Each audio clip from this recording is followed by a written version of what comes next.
Alors, je pense qu'on va commencer. Euh,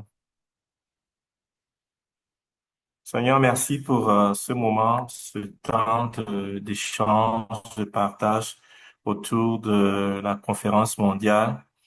Merci, Seigneur, pour ce deuxième rendez-vous. Et nous voulons prier, Seigneur, demander ta présence, ton assistance pour que nous puissions euh, encore nous préparer, voir clair, nous équiper pour euh, bien participer à cette conférence. Merci Seigneur pour les éclairages, les lumières, afin que personne ne soit dans le noir par rapport à cette conférence. Merci Seigneur au nom de Jésus. Amen. Alors, la séance de ce soir va se dérouler en deux parties. La première partie, c'est que je vais vous présenter un peu euh, sur le fundraising, comment mobiliser les fonds autour d'une cause, d'une association, d'une cause. Alors, on sait que évidemment la conférence va nécessiter de l'argent. Quand on regarde un peu les billets d'avion, on voit que c'est un peu lourd. On sait que voilà, il y a des bourses qui sont disponibles pour l'inscription et puis le logement, mais il va falloir quand même que nous trouvions de l'argent pour le voyage. Alors, ce serait bien que nous puissions aussi savoir quelques stratégies de mobilisation de fonds, histoire de pouvoir faire un projet autour de ce voyage et faire en sorte que les gens puissent adhérer à ce projet, nous soutenir, les gens puissent comprendre pourquoi nous faisons ce voyage et puissent nous accompagner et dans ce voyage pour que nous ne puissions pas porter la charge tout seul. Donc, je vais aussi profiter de l'occasion pour parler en général du fundraising. Quand vous avez une cause, quand vous avez quelque chose à porter, il est important que vous puissiez savoir comment mobiliser les fonds. Donc, certainement, vous avez déjà des notions sur ça, mais je vais juste emphaser sur deux, trois choses euh, pour voilà, vous rafraîchir la mémoire. Voilà. Donc, je vais partager mon écran. Donc, dans la première partie, c'est ça. Dans la seconde partie, le docteur Augustin va venir et il va nous donner encore les détails sur la conférence mondiale. Alors, comment ça va se passer? Euh, il va nous donner les détails. Voilà.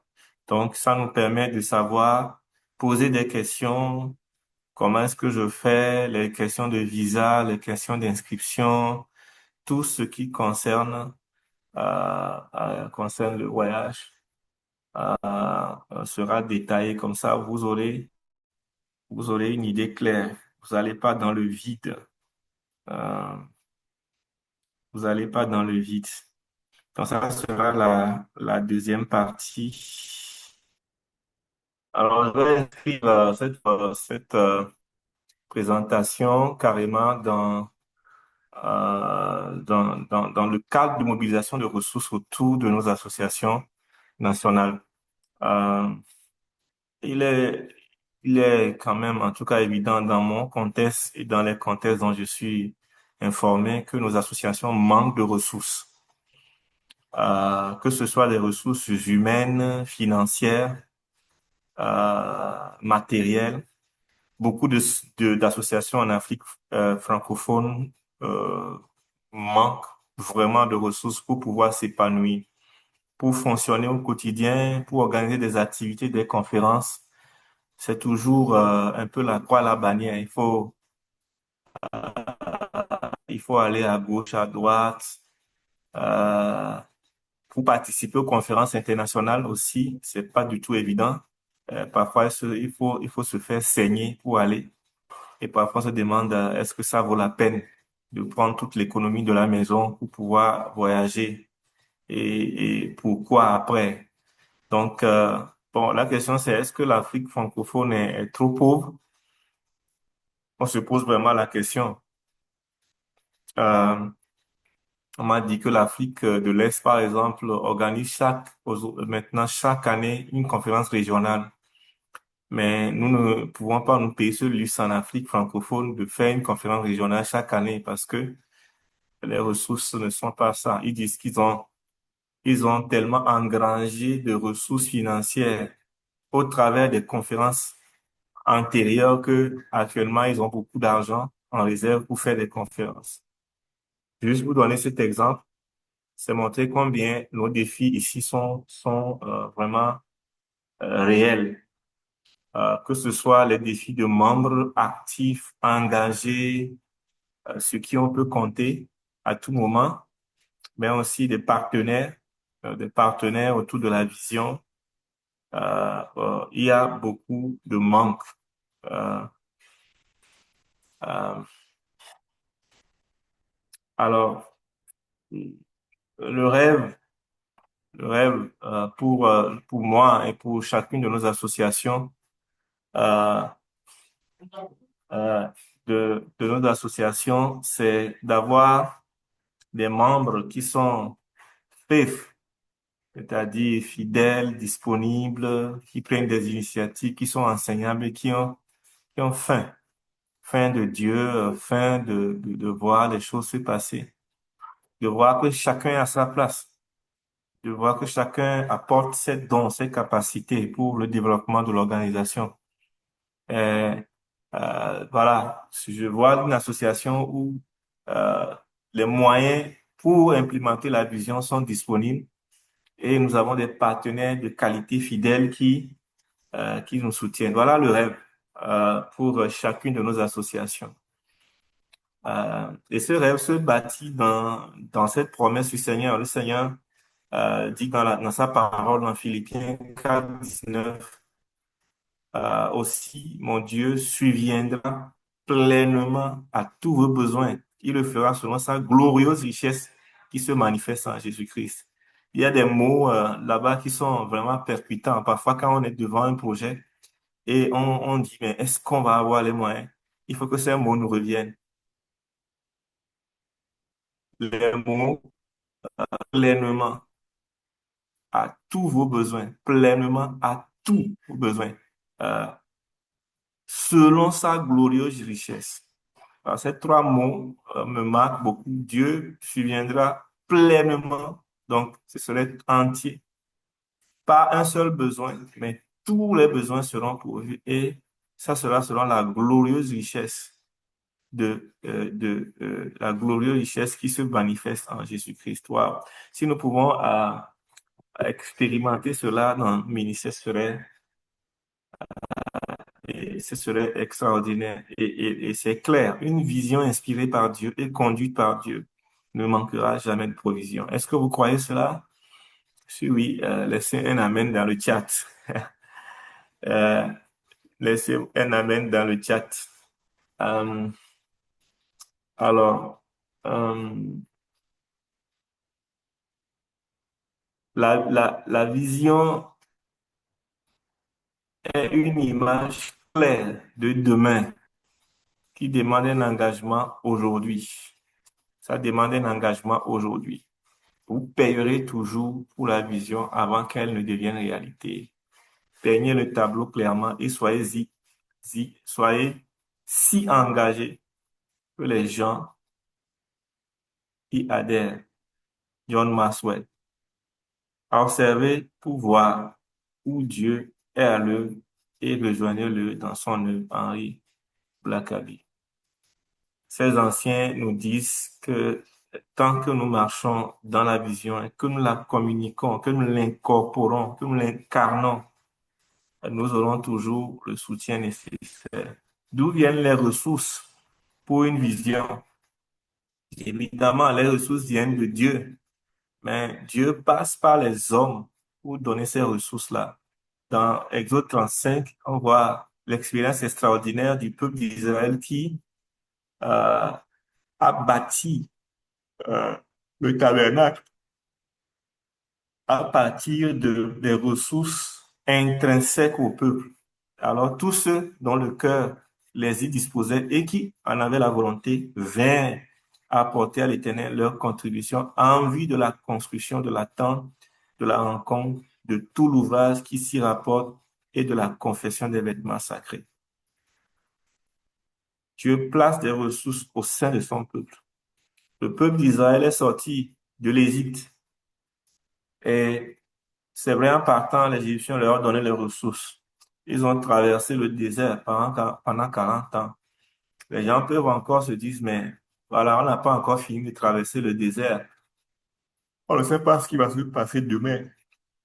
Si nous donnons notre argent, nos ressources, qu'est-ce que ça va être? Mais on a vu que ce peuple n'a pas hésité à contribuer à la construction de la maison du Seigneur. Parler au peuple d'Israël qu'ils prennent pour moi une contribution de tout homme dont le cœur le meut, vous recevrez de l'or, de l'argent, du bronze.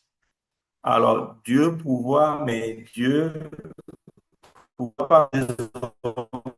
Et la Bible nous parle de l'interdépendance. La Bible nous parle du fait que nous avons besoin les uns des autres.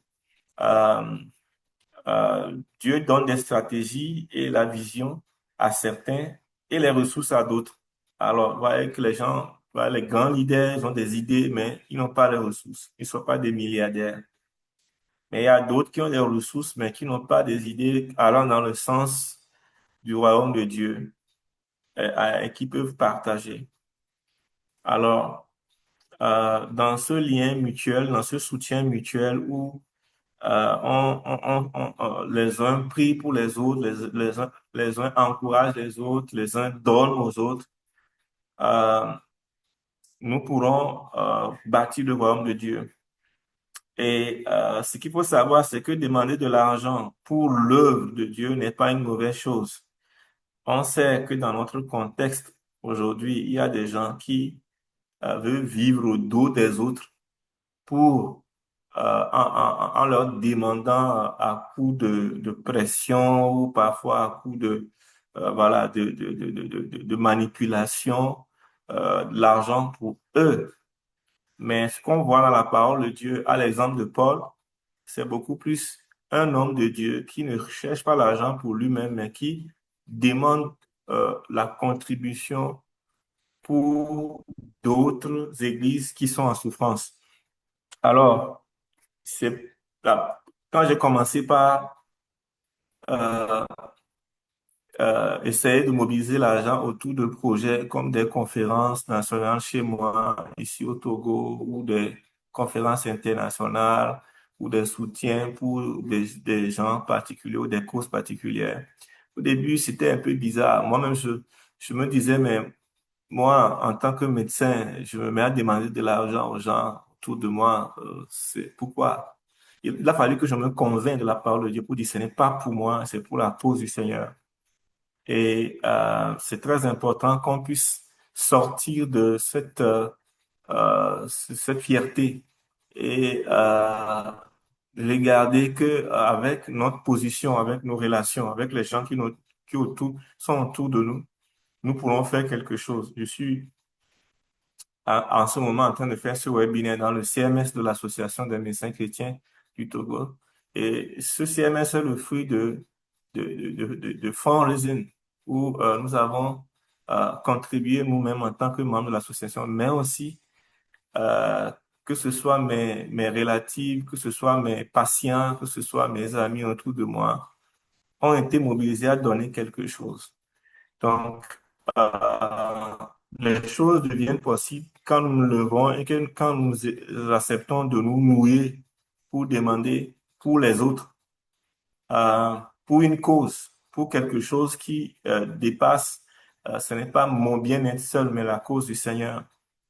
Et je vous invite à méditer 2 Corinthiens 8. Ça donne beaucoup d'inspiration, beaucoup de révélations sur l'attitude à avoir quand on pense à donner. car vous savez comment notre Seigneur Jésus-Christ a manifesté sa grâce envers nous. Lui qui était riche, il s'est fait pauvre pour vous, afin que par sa pauvreté, vous soyez enrichis. Alors, quand on regarde 2 Corinthiens 8, on voit que, il y a différents niveaux de dons, hein. Il y a des gens qui donnent leur superflu. C'est pas mal, quand même ils donnent, même si c'est leur superflu. Il y a des gens qui donnent ce qu'ils ont en réserve. Alors, ils ont ce qu'ils ont réservé. Ils en ont, mais ils donnent.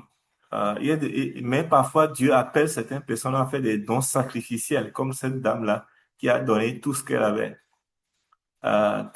pour vivre. Ça, c'est vraiment un don sacrificiel.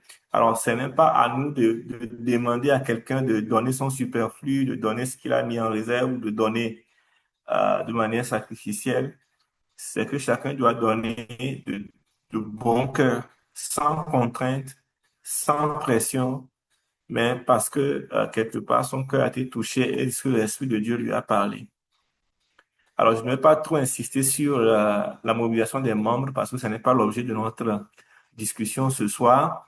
Mais ce qui est important, c'est que nous devons aussi travailler à avoir des membres qui incarnent la vision que nous portons. Nous devons former des disciples, ensuite des leaders. Nous devons continuer par communiquer la vision et la mission jusqu'au point où les gens soient vraiment, on ait des gens qui soient vraiment enceints de la vision, que ce ne soit pas nous seuls. Et il faut investir avec patience.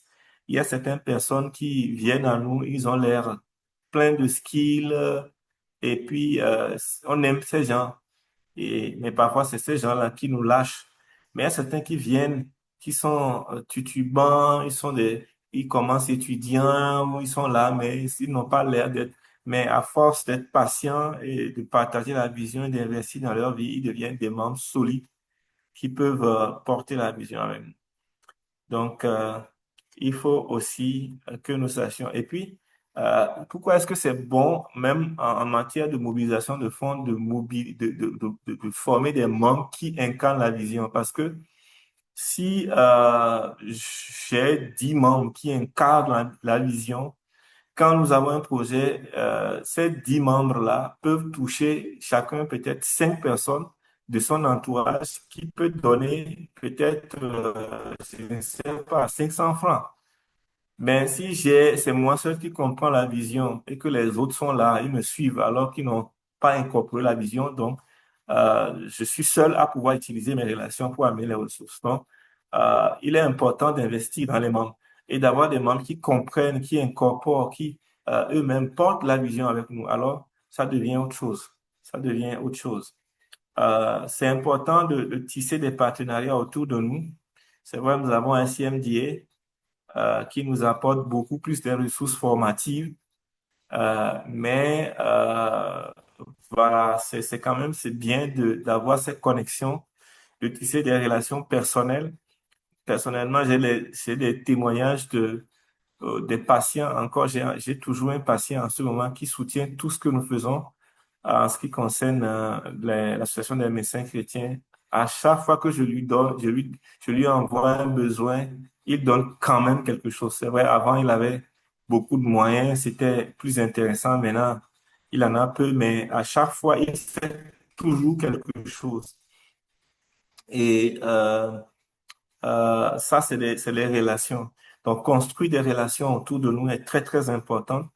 Ce n'est pas qu'on le fait de manière intéressée, mais c'est bien, c'est quand même ça. Offrir des services, on crée des relations en offrant des services. Actuellement, on est en partenariat avec une organisation qui fait de l'évangélisation ici au Togo et on soutient leur programme. On vient avec les frères, on fait des consultations. Et récemment, à notre conférence d'immersion qu'on a fait pour les étudiants, ils ont soutenu avec une grosse somme. C'est ça aussi. Nous offrons des services, nous offrons des trucs, et puis en retour, nous créons des relations, et au travers de ces relations-là, les choses peuvent se passer. Ne négligeons pas aussi des anciens. Les anciens, ils n'ont plus l'énergie de s'engager comme membres dans nos associations, mais ils ont quand même parfois des ressources à donner. Une bonne relation avec les anciens peut nous permettre de créer derrière des gens qui puissent au moins donner toujours quelque chose pour soutenir ce que nous faisons. Alors, en tant qu'organisation chrétienne interdénominationnelle, nous devons avoir de bonnes relations avec les églises. Moi, je suis constamment en discussion, en relation avec certains chefs de fêtières d'église. Et quand j'ai l'occasion, je parle de certaines choses avec le corps de Christ. Nous devons cultiver ce genre de relations. C'est vrai que demander de l'argent à l'église, c'est quelque chose de très difficile en Afrique, parce que l'Église aussi a ses besoins, l'Église aussi cherche à avoir les ressources, mais avoir de bonnes relations avec les églises est très bien. Nous avons une église dans laquelle nous avons l'habitude d'aller pour faire des missions et à chaque fois qu'on finit les missions, ils font une contribution qui bénit les missionnaires qui sont venus, mais aussi qui contribue à la caisse de l'association. Donc, il faut développer des relations, mais évidemment, pas à n'importe quel prix. On va pas se mettre de connivence avec certaines personnes dont on sait que leur source de revenus est basée sur de la fraude ou du mensonge ou des choses comme ça. Alors, rapidement, revenons à notre sujet principal. Euh, alors, est-ce que le ministère de Fonds est vraiment un ministère? Et c'est quand même quelque chose.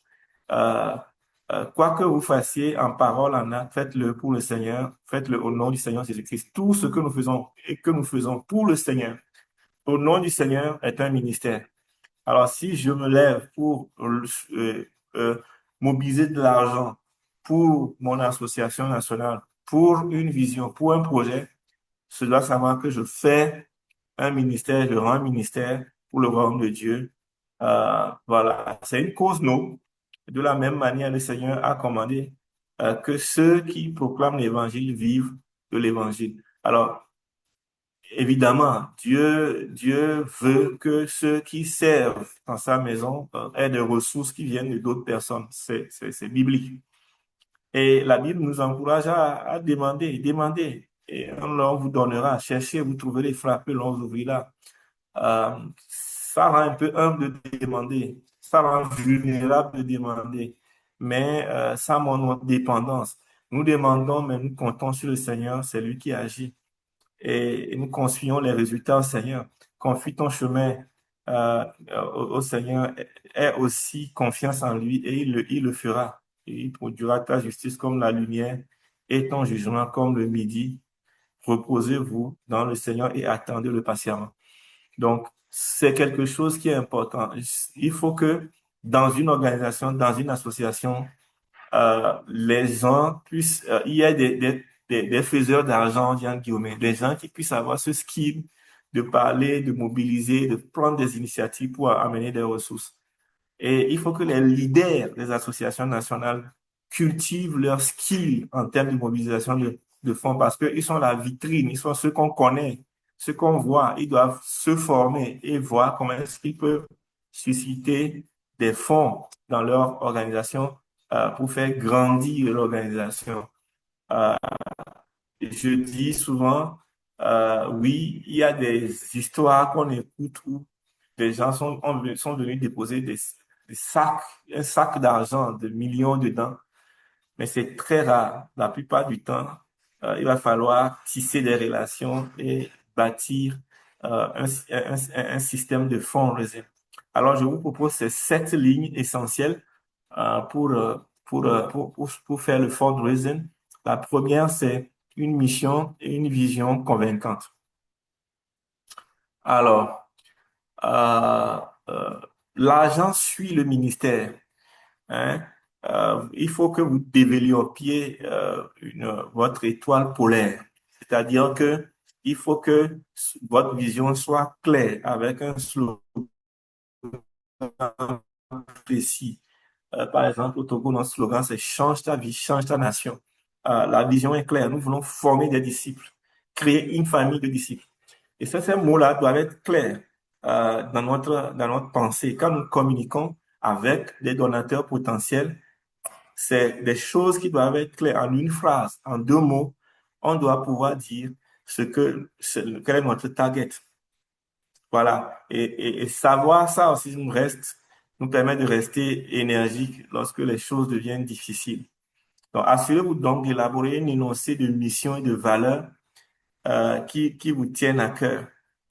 Euh, les valeurs chez nous sont claires. Si j'ai foutu un peu ma vidéo, sinon derrière, vous allez voir un kakémono qui montre les valeurs de notre association. Je suis au centre, au siège. Les valeurs sont claires, sont affichées à l'association. La mission est claire. La mission est bien libellée derrière ce que voulons faire. Nous voulons former des médecins qui prennent en charge de manière holistique le patient.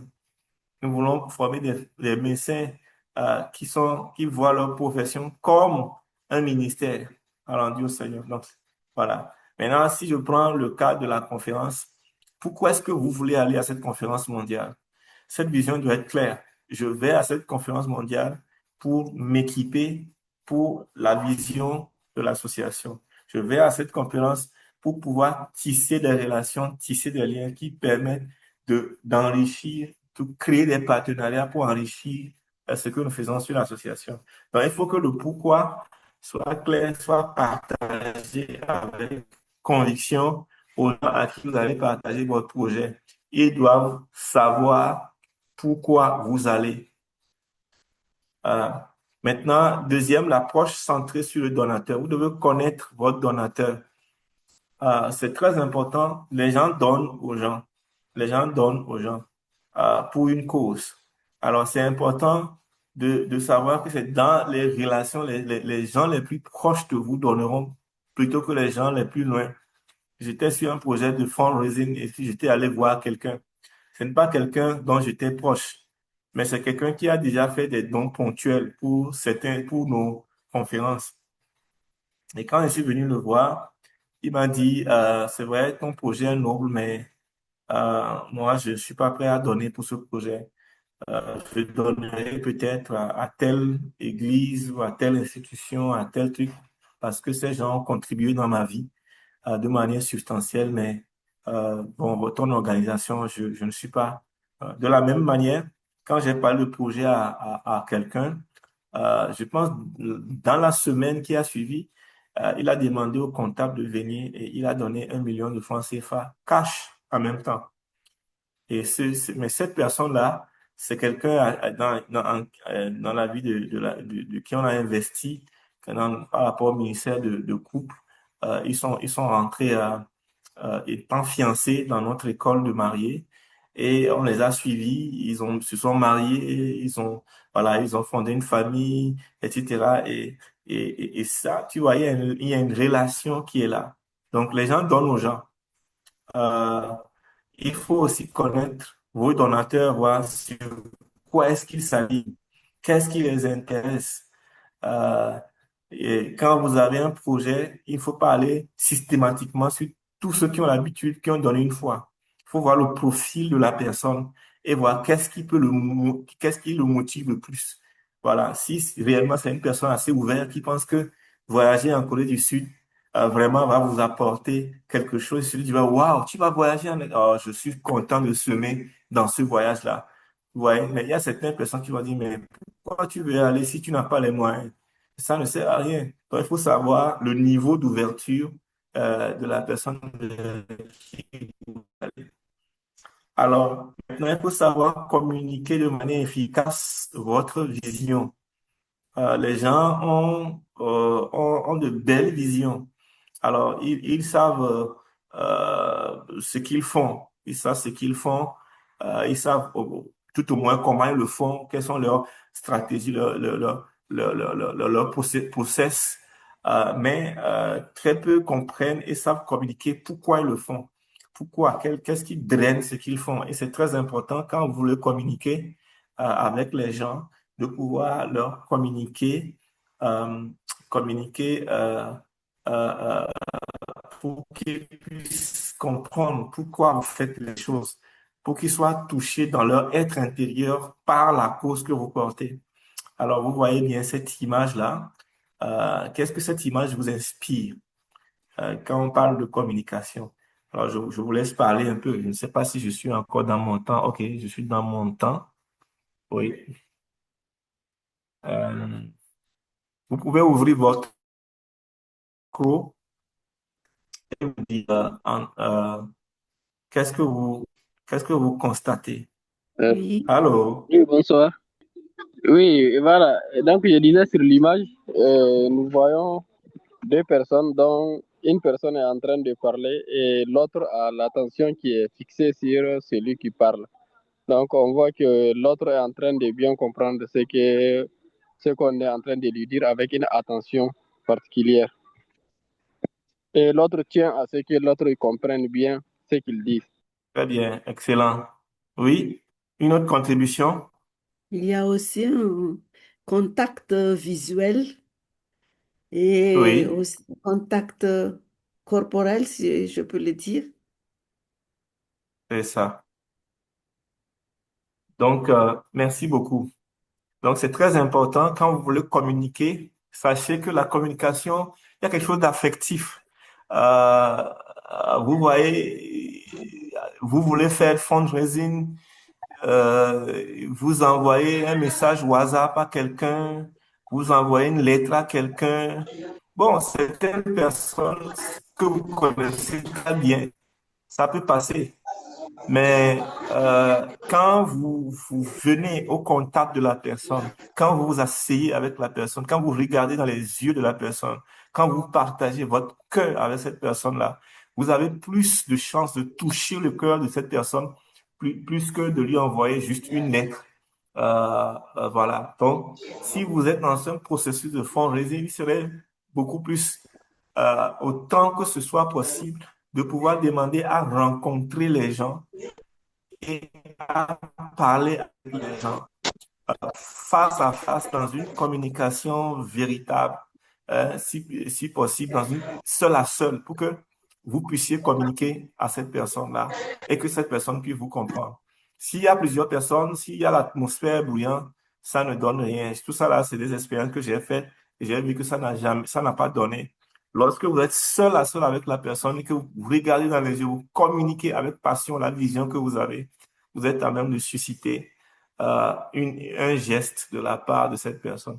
Alors, la communication contact est la meilleure, mais évidemment, pour toucher le maximum de personnes, il y a quand même d'autres ces moyens-là qui sont là. On a le courrier électronique, voilà, les réseaux sociaux, les appels vidéo, les SMS, les appels physiques et tout, et tout, et tout, et les appels directs, pardon, les visioconférences, voilà, les publicités, les flyers.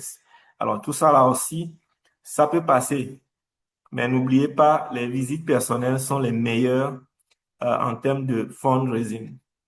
Euh, alors, les bonnes pratiques. Alors, il faut que vous vous asseyez, que vous déterminez quel mode de communication est approprié au public, approprié à la personne vers qui vous allez. Euh, il faut bien connaître le public et il faut vraiment connaître votre projet de manière concise et pouvoir décrire ce projet de manière brève, claire. C'est-à-dire que vous devez avoir un pitch point. En 3 minutes, vous pouvez pouvoir dire exactement quelle est la vision du projet, quelle est la stratégie que vous voulez adopter, c'est-à-dire pourquoi vous voulez aller là-bas, etc. Beaucoup de gens qui ont les moyens sont des gens très occupés, ne perdent pas leur temps. Donc, c'est très important que vous puissiez vous entraîner, vous préparer à cette rencontre et venir être ponctuel, avoir, voilà, parler bien français ou la langue que vous voulez parler et puis, voilà, donc être aussi poli dans votre attitude. Donc, c'est très important de garder une bonne communication. N'envoyez pas des messages, coucou, cher ami, est-ce que tu peux soutenir tel projet? Aujourd'hui, il y a eu tellement de familiarité dans la communication et souvent certaines personnes le prennent mal et ne vont pas soutenir votre projet parce que l'approche n'a pas été bien. Alors, c'est bien aussi quand vous voulez faut faire le fundraising d'avoir des plans stratégiques. Il y a certaines personnes qui vous demanderont quel est votre plan stratégique. OK, vous voulez aller à Jeju. Euh, Quel est le plan global? Alors, il va falloir dire, OK, moi-même, je pense pouvoir à 20% du budget. Voici le budget. Voici comment je compte pouvoir. Maintenant, je cherche des donateurs pour tel, tel, tel. Ayez un plan. Quand vous avez un plan, vous venez vers les donateurs, ils vous prennent au sérieux, voir que ce gars est vraiment quelqu'un qui veut faire quelque chose. Mais quand vous n'avez pas de plan, euh, vraiment, vous avez l'air d'un amateur, de quelqu'un qui n'est pas sérieux et donc vous n'allez pas susciter le don. Et c'est bien aussi d'avoir, avec le plan, quelque chose qui vous permet d'évaluer après le plan. Donc, c'est important. Alors, ça c'est le plan. Vous connaissez l'analyse SWOT classique, les forces, les faiblesses, les opportunités et les menaces. Donc, pour faire un plan stratégique, il faut tenir compte de ces quatre éléments. Euh, Collecter les meilleures stratégies de collecte de fonds sont simples et claires. Une analyse SWOT peut vous aider à comprendre ce qui est réaliste et réalisable. Si vous n'avez jamais effectué d'analyse SWOT auparavant, vous pouvez trouver de nombreux exemples en ligne. Non, il y a de nombreux exemples en ligne. Alors, vous avez un projet, vous voulez voyager à Jeju. Alors, vous pouvez regarder quelles sont les forces, quelles sont vos forces par rapport à ce projet, quelles sont les faiblesses, voilà, quelle est l'opportunité qui se présente, et puis, quelles sont les menaces. Voilà. Donc, force, c'est que euh, vous avez on peut dire vous avez vous avez déjà une bourse, il y a la possibilité d'avoir une bourse, vous avez déjà votre passeport, vous avez déjà, voilà, vous êtes dans une association nationale, etc., etc. Et cetera. Et puis, faiblesse, peut-être vous n'avez pas suffisamment de moyens. Opportunité, c'est que aller là-bas vous permet de rencontrer des gens, de tisser des relations, pourquoi pas avec des organisations missionnaires qui peuvent venir vous aider à servir dans votre pays. Et puis, les menaces, c'est que il se peut que vous n'arriviez pas à rassembler l'argent du billet avant que voilà, les billets ne flambent. Donc, quelque chose comme ça. Il est important de faire une bonne analyse et de concevoir votre plan stratégique à partir de cette analyse-là et de partager avec les gens pour que les gens vous prennent au sérieux. Alors, vous aurez aussi, on va parler des dons majeurs, des événements et de la reconnaissance. Alors, la première chose, c'est les dons majeurs. Donc, on voit le cycle, hein, le cycle ici. Euh, euh, Requête, romance. Romance, c'est la relation, d'accord? Euh, Recherche, recrutement, rapport. Alors, c'est un cycle. Lorsque j'ai ma requête et que j'établis une relation, vous voyez, avec les gens et que je cherche des partenaires. Quand je cherche des partenaires, je recrute des partenaires, je crée une relation. Après, je donne. Alors, je vous montre la flèche. Donc, recruter, rechercher, hein, comme ça. Recruter, rechercher, créer une relation, donner ma requête, mais après, faire un rapport aux donateurs pour que les donateurs puissent savoir ce que vous avez fait avec leur argent. Donc, euh, euh, voilà, donc c'est ça. Alors, vous devez petit à petit, alors ça c'est quand vous faites du fonds résilié sur le long terme, hein.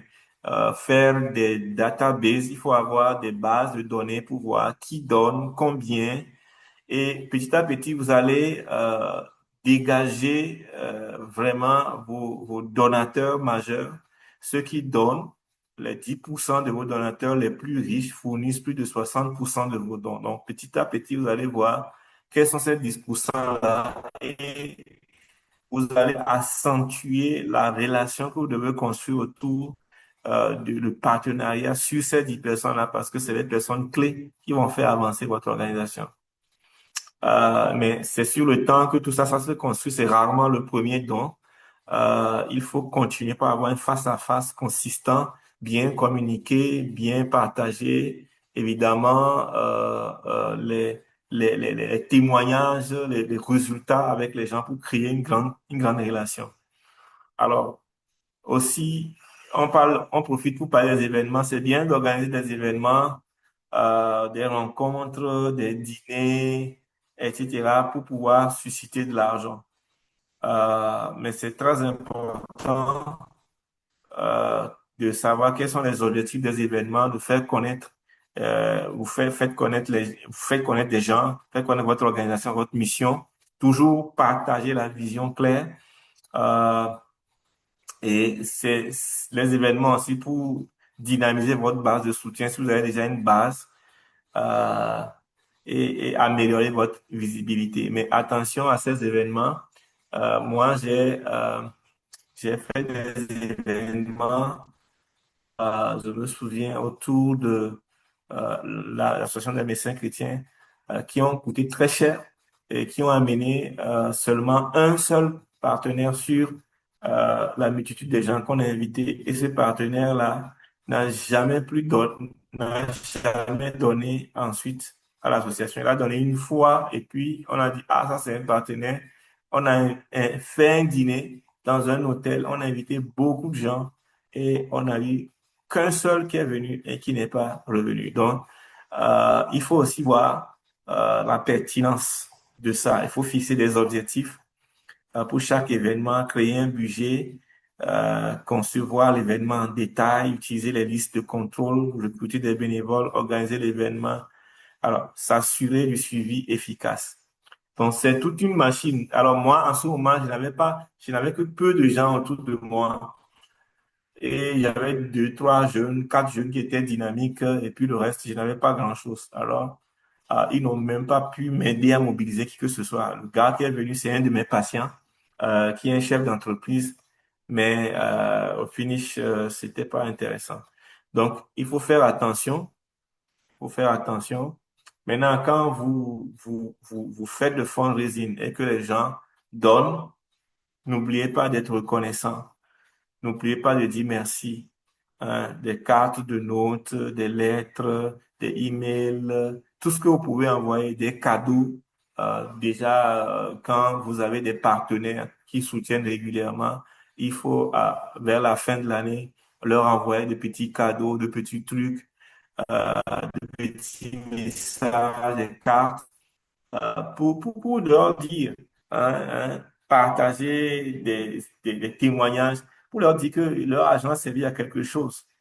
Et parfois même pour certains donateurs fidèles, organiser des événements de reconnaissance où vous leur reconnaissez, vous leur donnez comme un tableau, ils vont garder, ils savent qu'ils ont contribué à quelque chose. Euh, donc, euh,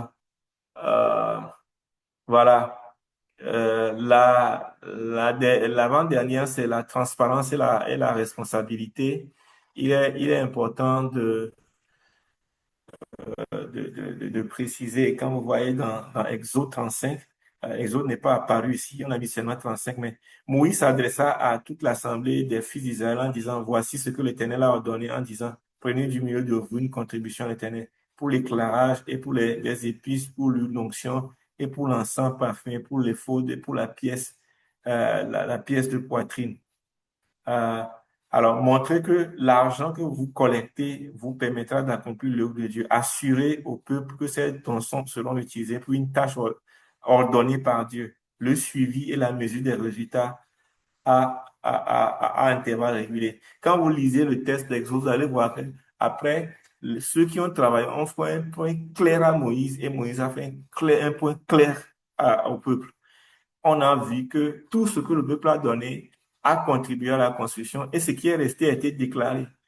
Et personne n'a mis le reste dans sa poche personnellement. Donc, c'est très important que nous puissions être transparents, nous puissions avoir cette intégrité irréprochable. L'intégrité, c'est s'assurer que les choses que vous dites, s'assurer que les choses que vous dites et les choses que vous faites sont alignées, dira Katrina Mayer.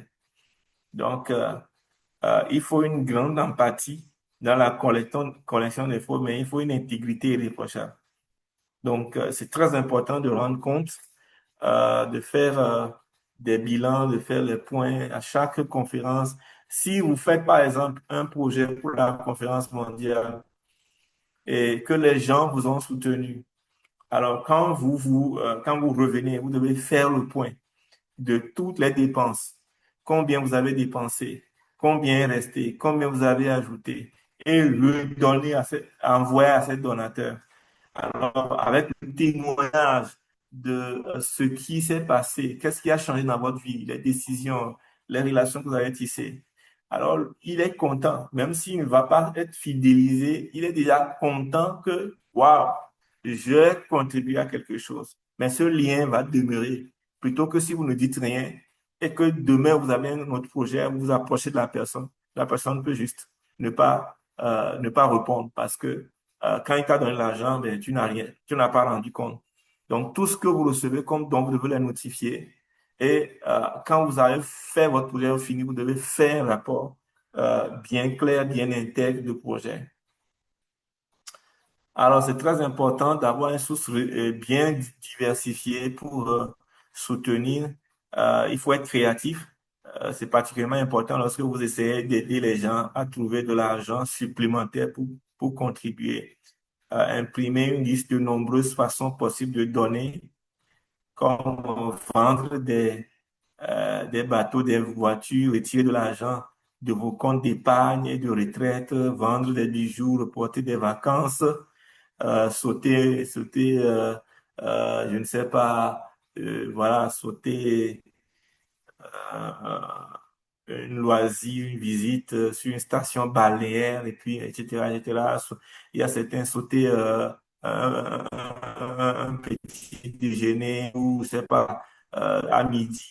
Et tous les moyens sont bons pour encourager les gens, pour pouvoir dégager un peu d'argent et puis soutenir l'œuvre. Maintenant, vous pouvez aussi faire des projets au sein de votre organisation ou par vous-même, dont l'objectif sera de pouvoir soutenir la mission. Alors, je vous remercie. J'espère que j'ai été contributif pour ça et je suis là pour répondre à vos questions. Merci. Alors, je suis là pour répondre à vos questions sur ça. Et puis, évidemment, si les uns et les autres veulent faire des apports, vous êtes les bienvenus. Euh, il y a des initiatives que vous pouvez faire, vous pouvez prendre. Je me souviens que il y a le frère Augustin Lacroix qui disait qu'à leur temps, ils avaient des initiatives où ils avaient les voitures aux grands frères de l'association, aux médecins, et ils récoltaient l'argent et l'argent était mis ensemble pour préparer les conférences. Il y a des initiatives que vous pouvez faire auprès de comme j'ai dit, des aînés, des médecins, des services que vous pouvez rendre. C'est vrai, en Afrique, quand on est en médecine, quand on est médecin ou quand on est étudiant en médecine, on ne veut pas faire d'autres tâches. On a l'impression qu'on se diminue. Mais pourquoi ne pas aussi voir qu'est-ce que vous pouvez faire, quelle initiative vous pouvez faire pour générer l'argent par rapport au budget que vous avez pour la conférence. Donc, faites un budget pour la conférence euh, dites, moi-même, je vais pouvoir à telle partie, et puis réfléchissez, voir qu'est-ce que vous pouvez faire de manière supplémentaire aujourd'hui pour euh, pouvoir à cette partie-là. Et ensuite, euh, partager le projet autour de vous. Celui qui veut donner doit savoir que vous aussi, vous avez fait un effort de votre part. Voilà. Il y a des exemples ici hein, de gens on était dans une conférence en septembre, Congo-Brazza, et à la fin, je discutais avec la sœur Le Futur qui est ici, et comment est-ce que la conférence a été financée. C'est vrai, les gens ont donné, mais j'ai été vraiment touché quand elle m'a dit que elle est rentrée étudiante, elle a elle a fait de la vente en ligne, elle a pu engranger 300 000 francs CFA et elle a mis ces 300 000 francs CFA dans la conférence. Vous voyez que elle n'a pas croisé, elle a fait de la vente en ligne, bien qu'elle soit un médecin. N'a pas croisé les bras pour dire, bon, OK, les gens vont donner, les gens vont donner. Mais en même temps qu'elle a demandé les dons autour de lui, elle a pris des initiatives aussi. Et puis, au lieu de s'acheter, je sais pas, le dernier iPhone ou tout ça avec ses 300 000 francs ou de sécuriser les besoins qui sont devant elle, elle a semé ça dans l'œuvre du Seigneur. Donc, c'est vraiment important d'avoir cette attitude-là quand nous voulons atteindre des objectifs comme aller à cette conférence-là. N'attendons pas tout des autres, mais soyons prêts à sacrifier quelque chose nous-mêmes. Et Dieu veut qu'on compte sur lui, mais Dieu veut qu'on agisse aussi et qu'on pose des pas dans le sens de ce en quoi on croit. Voilà, que le Seigneur vous bénisse. Donc, si vous avez des questions, vous pouvez ouvrir vos micros et poser vos questions. Euh, et puis ensuite, je vais laisser la parole à Dr. Sofa Accor pour nous replonger dans le projet, dans la conférence mondiale. Euh, Qu'est-ce qu'il faut savoir? Il y a le docteur Augustin Lutakwa qui est aussi là, qui peut nous donner aussi les dernières informations plus fraîches encore, si Sofa Accor ne les a pas. Donc, apparemment, il n'y a pas de questions. Est-ce qu'il y a des apports sur ce sujet de fundraising? Donc, je vous encourage à faire des projets, hein. Faites des projets. N'attendez pas juste pour dire, bon, moi, je prie pour l'argent pour aller à Jésus, je prie pour l'argent. Non. Faites vraiment des projets, faites un budget clair et puis commencez par mettre un peu d'argent de côté et puis partager le projet avec un certain nombre de personnes proches de vous. Euh, alors, moi, personnellement, c'est créer un système de ramassage des vêtements lavés et repassés des gens pour générer une partie des ressources financières. Waouh, ça, c'est vraiment extraordinaire. Merci pour le partage. Le pasteur Justice illustre. Donc voilà.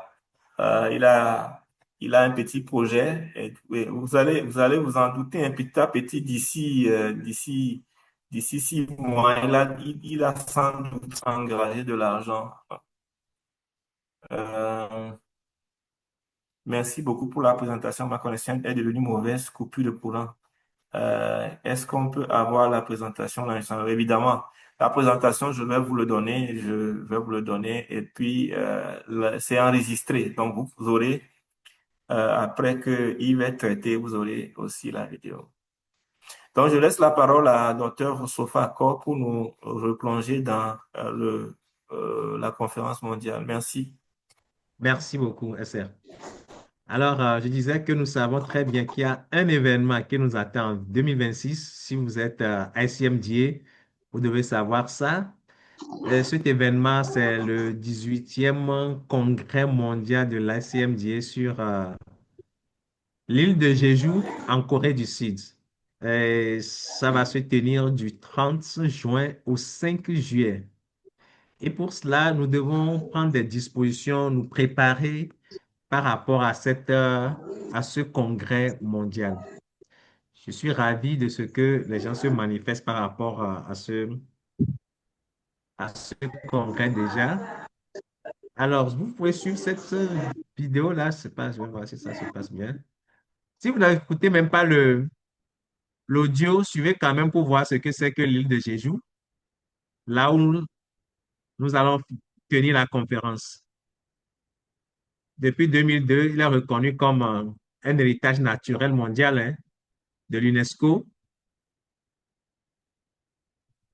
avec toute cette forêt jolie, la nature qui est là. Et cette île provient d'une éruption volcanique il y a plus de, euh, en tout cas plusieurs années déjà.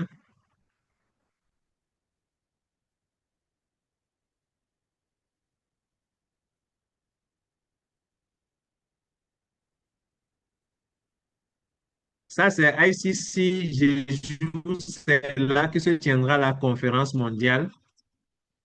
Voici la salle de conférence qui va nous accueillir.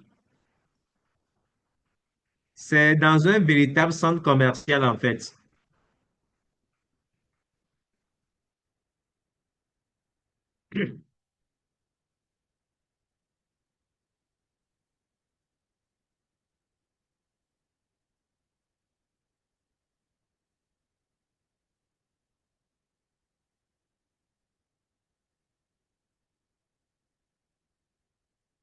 Il y aura une belle vue sur l'océan.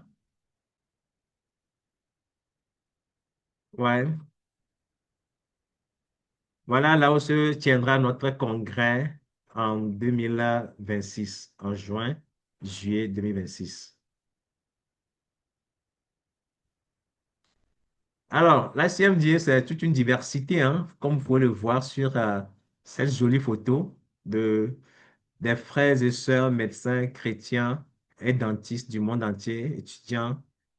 Et le congrès mondial, c'est quoi en fait? C'est un rassemblement mondial de professionnels chrétiens du secteur médical et dentaire qui est organisé tous les 4 ans.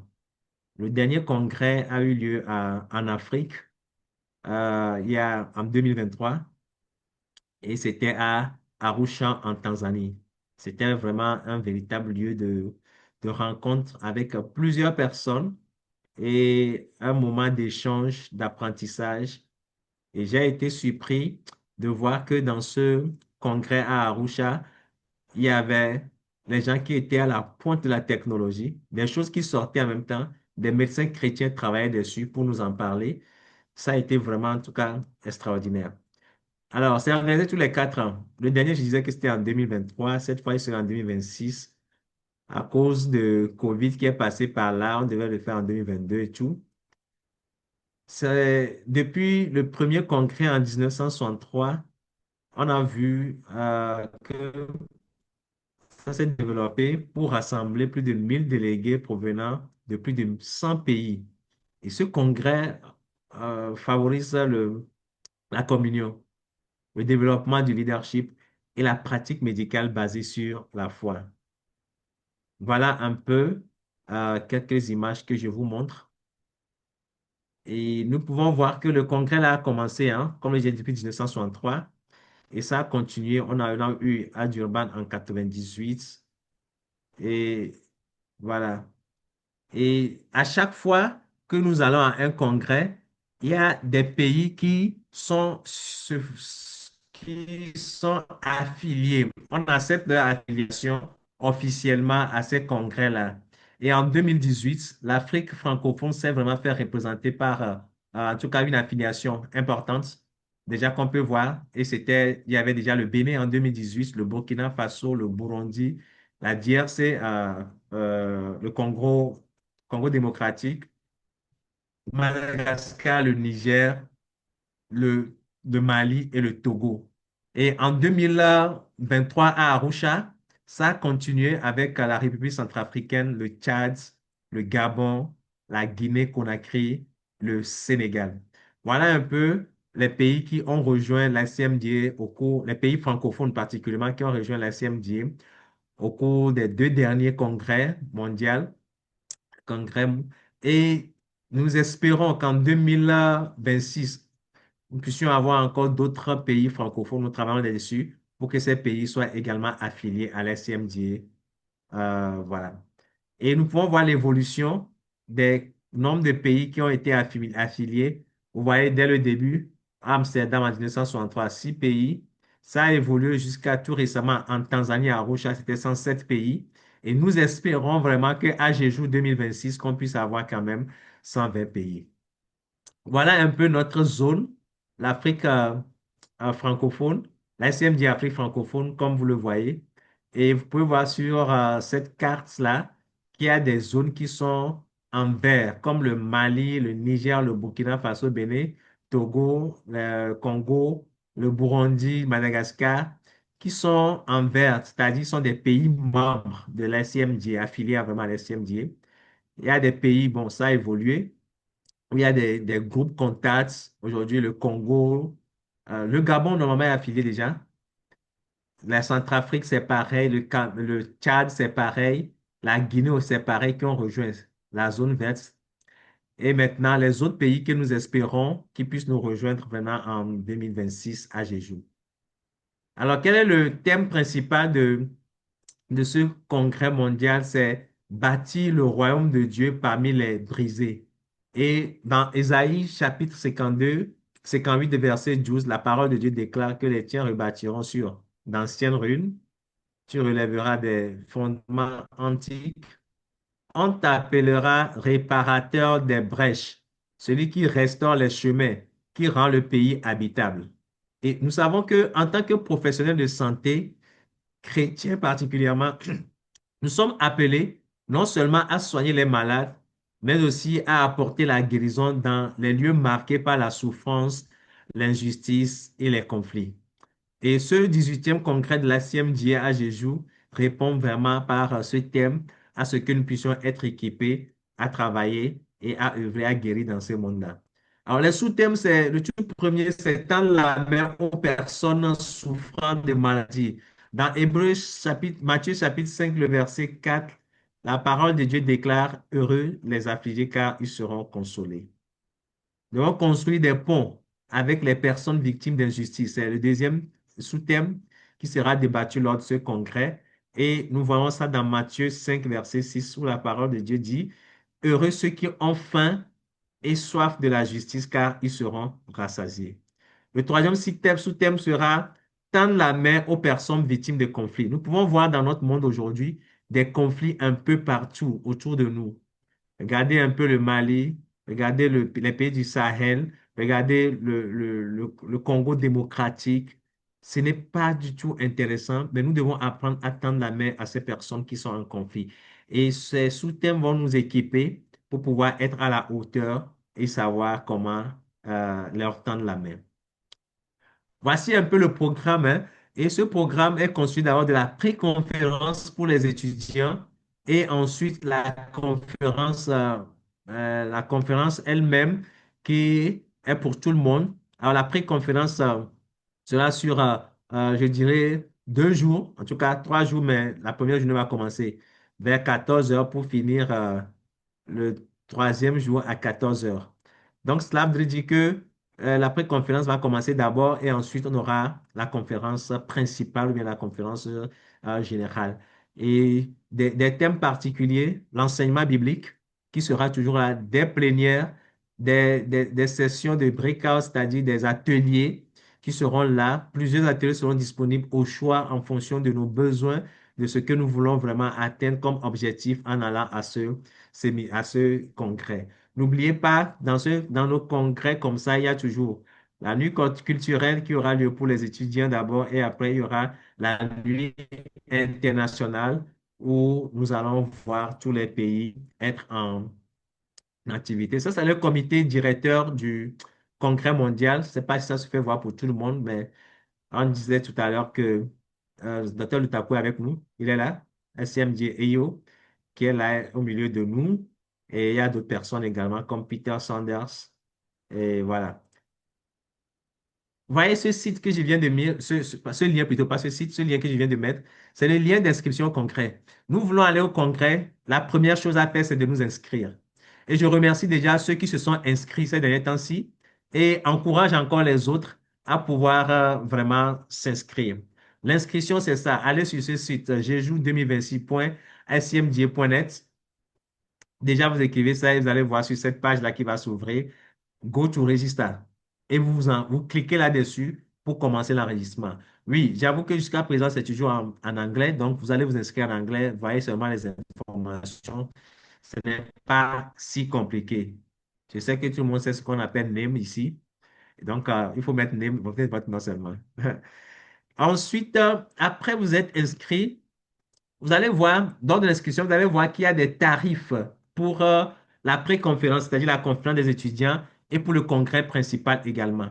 Et la plupart de nos pays en Afrique francophone, nous faisons partie des low income countries, c'est-à-dire que les pays à faible revenu, je crois que la plupart de nos pays font partie de ça.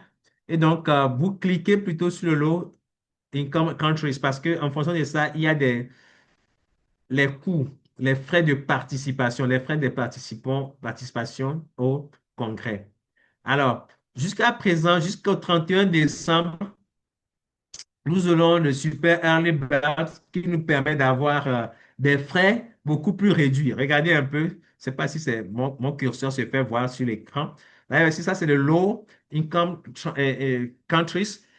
Sorry. Et vous allez voir ici que pour la conférence principale, même pour l'adulte, ça fait 755. Ça, c'est en cette période de euh, Super Early Bird où nous avons une réduction. Voyez ici, Early Birds à partir du 31 décembre, c'est-à-dire jusqu'au, je dirais plus, à partir du 1er janvier 2026 jusqu'au 31 mars 2026, le coût va monter, ça fait 831 dollars.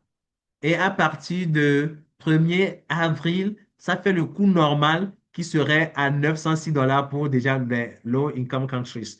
Donc, l'idéal pour nous, c'est de nous inscrire dès à présent pour pouvoir être bénéficiaire du Super Early Birds. Maintenant, il y a des catégories. Lorsque vous inscrivez, vous allez voir qu'il y a des catégories et les seniors, ce sont des médecins ou dentistes diplômés depuis plus de 5 ans. Si vous avez soutenu et plus de 5 ans déjà, vous faites partie des seniors. Les juniors, c'est moins de 5 ans. Et les étudiants, c'est tous ceux qui sont actuellement inscrits dans un programme de premier cycle ou médical dans une université reconnue. Ensuite de ça, il y a les délégués accompagnateurs, comme les médecins qui peuvent venir avec leur épouse ou bien les médecins qui viennent avec leur conjoint plutôt, également sont des délégués accompagnateurs et il y a une catégorie de prix pour eux. Mais certains peuvent venir également avec leurs enfants et pour les enfants, il y a un tarif forfaitaire de 33 dollars pour l'ensemble du congrès. Donc les enfants de 2 à 14 ans, au-delà de 14 ans, vous rentrez vraiment dans les tarifs normaux. Maintenant, il y a aussi, après vous êtes inscrit, vous allez voir qu'il y a des bourses qui sont disponibles. Alors, vous devez également vous enregistrer pour faire la demande de bourse. Et pourquoi? Il y a un aperçu du soutien financier. Les bourses sont limitées, disponibles. Les bourses limitées sont disponibles pour les candidats issus des pays à faibles ressources, comme on vient de le dire. Alors, cela vise normalement à soutenir 2 à 3 jeunes leaders par pays. Mais si nous prions, on peut avoir plus dans nos pays. La bourse couvre quoi? Les frais d'inscription à prix réduit ne couvrent pas le billet d'avion, s'il vous plaît. Ce n'est pas pour le billet d'avion. Ou alors, certains vont dire, est-ce qu'on peut m'envoyer les fonds pour ma bourse? Non, ce n'est pas une bourse dans laquelle on va vous envoyer de l'argent, mais c'est pour pouvoir couvrir les frais d'inscription qu'on a vu un peu plus haut. Donc, aucun fonds ne sera versé, envoyé directement au candidat. De la même manière, les bourses ne vont pas couvrir les billets d'avion. Donc, si nous voulons aller au congrès, nous nous inscrivons, nous devons vraiment chercher les billets d'avion. C'est de ça qu'on veut parler par rapport au fundraising, dont vient de parler le secrétaire régional. Donc, nous devons être dans cette perspective-là. Nous sommes à moins de 7 mois, oui, 7, 8 mois, à moins de 8 mois plutôt, du congrès. Donc, c'est à nous maintenant de nous activer pour pouvoir faire les choses comme cela se doit et avoir le fonds nécessaire pour le voyage. La priorité est accordée aux candidats qui n'ont pas reçu de bourse lors des congrès précédents, des candidats issus des régions stratégiques pour la croissance de l'ICMDA et les décisions pour accorder la bourse sont définitives et aucune demande ne se fera ou bien ne sera acceptée lors du congrès lui-même. Donc, les demandes doivent se faire déjà avant la conférence. Je crois que certains auront reçu des mails hier ou avant-hier parlant euh, je reviens sur ça tout à l'heure. Pour arriver ça, c'est toujours ça les bourses. Donc, pour appliquer, c'est là. Vous allez voir toujours sur le site Apply for Bourserie. Donc, c'est là que vous devez cliquer pour voir suivre les informations pour la bourse. Je passe rapidement à ce niveau. Alors, lorsque vous faites des informations pour la bourse, vous rentrez les informations. Vous voyez ici, on a mis ici Connection to SMDA. Vous allez donner le nom de vos noms et tout ça là. Et maintenant, est-ce que vous avez eu des bourses avant? Je continue. Euh, Kindly Explain, je crois que c'est là. Voilà. Il y a certains qui vont arriver ici et on parle de Referee 1, Referee 2, c'est-à-dire des personnes référentes à qui pour lesquelles vous devez mettre son nom ici, votre relation avec cette personne-là, son numéro de téléphone avec le code du pays, son mail et voilà les informations qu'il faut demander. Alors, normalement, il n'y a pas besoin de lettre de recommandation à ce niveau. Certains se sont inscrits avant pour la bourse et ont reçu des mails hier ou avant-hier leur disant que, bon, il faut nécessairement une lettre de recommandation. Après, on a constaté que c'est un bug. En envoyant le message, il y a eu un bug dans leur système qui a demandé ça et des mails sont revenus pour dire maintenant qu'on n'a pas besoin de lettre de recommandation, mais on a renvoyé le lien pour qu'on puisse se réenregistrer. Et alors, ceux qui l'ont déjà fait, je vais les exhorter à se réenregistrer. Ceux qui ont reçu ce mail, à se réenregistrer à ce niveau et vous allez voir que ça va accepter carrément sans problème. Donc, pas besoin de lettre de recommandation pour concernant les personnes référentes. Alors, Jeju International Convention Center, c'est ça qu'on a vu sur la vidéo tout à l'heure. Jeju, c'est sur une île en Corée du Sud. Alors, comment arriver là? Il n'y a aucune particularité concernant les visas et tout que nous allons voir bientôt. Alors, Jeju étant une île, il y a un aéroport sur Jeju, sur l'île même, qui est ici. Vous le voyez? Et vous allez voir que le, le lieu de la conférence est diamétralement opposé à l'aéroport. Donc, si on arrive à l'aéroport, il va falloir alors qu'on prenne encore un moyen de déplacement pour arriver sur le site. Ça, ce n'est pas encore un souci. Après avoir fait l'enregistrement, ensuite, la demande de bourse, ce qui est aussi important à faire maintenant, c'est la demande pour le logement, accommodation. Il y a des logements qui sont disponibles également et il faut faire une demande pour ça. Les logements sont chers à Jeju. Il est important et j'invite tout un chacun de nous à pouvoir s'inscrire également, à faire la demande de logement en ligne. Et c'est là qu'on le fait. Vous allez voir ici, il y a Free Accommodation Application Form. Ça, c'est pour les, comment appelle-t-on, le logement. Et il faut que chacun le fasse. Donc, trois enregistrements à faire. L'inscription, la demande de bourse, la demande également pour le logement. Il faut qu'on le fasse les trois systématiquement. Je vous invite à vraiment le faire pour ne pas tomber dans des coûts très chers de logement. Si Dieu nous accorde la grâce et qu'il y a de logement pour tout le monde, ce qui va nous rester à faire, c'est vraiment seulement de trouver les billets d'avion pour pouvoir faire le voyage sur Jésus. Alors, le visa. Il y a je suis sur une île. C'est en Corée du Sud. La capitale de Corée du Sud, c'est Séoul. Alors, si vous voulez passer par Séoul, il vous faut nécessairement un, un visa avant de pouvoir rentrer à Séoul. Mais il faut aller directement sur l'île de Jeju en faisant l'application KITA. Cette application, c'est une demande de visa en ligne, en fait, qui vous permet de pouvoir voyager, aller sur Jeju directement. Mais si vous avez ce visa, ce type d'application pour aller, vous ne pouvez pas sortir de Jeju pour aller euh, dans la Corée du Sud même. Je ne sais pas si je fais comprendre. Vous pouvez rester sur l'île, vous pouvez ressortir de l'île par un vol, mais vous ne pouvez pas aller sur l'autre partie du pays. Les autres parties du pays, toute la Corée du Sud, ce n'est pas possible. Pour pouvoir aller dans toutes ces zones-là, vous avez besoin d'avoir alors un visa en bonne et due forme pour la Corée du Sud elle-même. Alors, pour ce visa KITA, je vais conseiller chacun d'entre nous d'attendre d'abord à partir du 1er janvier.